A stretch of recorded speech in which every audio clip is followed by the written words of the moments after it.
capital of the Darling Downs, Toowoomba, also known as the Garden City, is now Australia's second largest inland city. Today's racing takes the riders from the suburb of Highfields through rich farmland to the picturesque Bunya Mountains.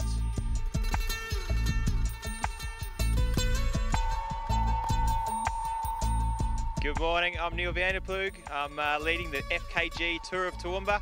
Got the purple leaders jersey, and today is going to be tough, real tough. Stage 2 of the FKG Tour of Toowoomba really is the king stage of this year's race. It finishes atop the Bunya Mountains, very brutal 6-kilometre climb at the end, and that's where all the GC contenders, the overall race contenders, are going to come out to play. Yesterday's Stage 1 results, with Neil Vanderploeg taking the victory, that's really going to be null and void by the end of today's stage, because this is the high mountains, and we're going to see the Jack Haigs, Joe Cooper, Mark O'Brien, who won the last hilltop finish at the last event, the Battle of the Border, atop Mount Warning. So look, it really will be a different sort of rider that comes out and wins today, and there's a very good chance the stage winner today can hold the leader's jersey all the way to the finish. Great history this climb. We used to race up the other side years ago. This side is just as brutal. It will be the GC decider for the tour, no question. This is where the few seconds will turn to minutes, and there's half a dozen really renowned climbers who will be at the front of the race today. We definitely have a lot of options within the team for the hilltop.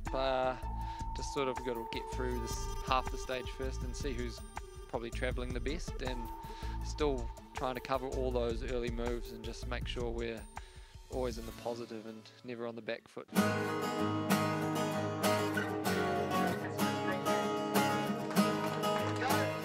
The peloton rolled out from Highfields Shopping Centre on a 127-kilometre journey to the Bunya Mountains, and it wasn't long until a four-man breakaway group got established, consisting of Oliver Kent-Spark, Jackson Morby, Sam Folkers and Darcy Woolley. And they stretched the lead out to a very dangerous 5 minutes and 15 seconds.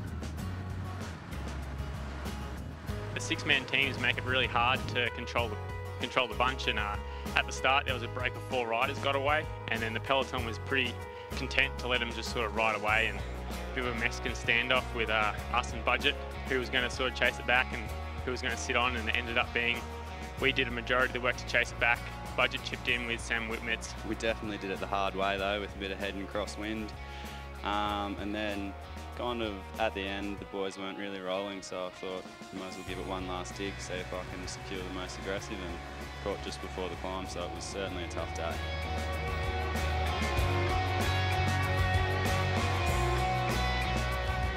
It really started with me. I had a bit of a dig at the very bottom just to see how my legs worked. So I wasn't feeling too good throughout the stage, and then Joe Cooper attacked, got a bit of a gap with Brendan Canty. Went as hard as I could for the steep bit, opened up a bit of a gap, and then I looked over my shoulder and the 3 Avani guys were still there chasing me down, so from then on it was a bit of a tactical game up to the top. I tacked across to Joe, Marco followed, and we managed to gap off Tim Rowe, and then it ended up being me, Marco and Joe with Brendan Canty sitting on all through the flat section. Haig was on the front sort of driving, and the guys didn't really try and jump over the top of me, so I was able to sit in and save the legs a little bit through the flatter section. Then we all just decided to work together as much as possible, because we knew every little second was going to count going into tomorrow's team's time trial. And yeah, Marco did a great job for me at the end there, leading me out, and I managed to have a decent little sprint and cross the line with a bit of time gap, which is excellent. This will be Jack Haigs, number 2. It's really great to get the win up here.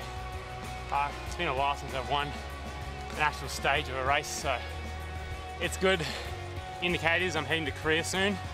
I really want to perform there, and these 2 races will help bring me up, and this stage showed I'm in a good form. So I tried to follow him, but he had a gap on me and I was sitting in second, and for a moment there I thought I might have actually finished there, but Cooper sort of just got me on the line, which was a bit disappointing, but at the same time, my first podium in the NRS, so very happy with it. Yesterday's tour leader, Neil Vanderploeg, relinquished the overall race lead to his teammate Jack Haig, but he retained the Mavic Sprint Leaders competition. Climbing into the lead of the Arrow Energy King of the Mountains competition was the stage winner and now new overall race leader from Avanti Racing, Jack Haig.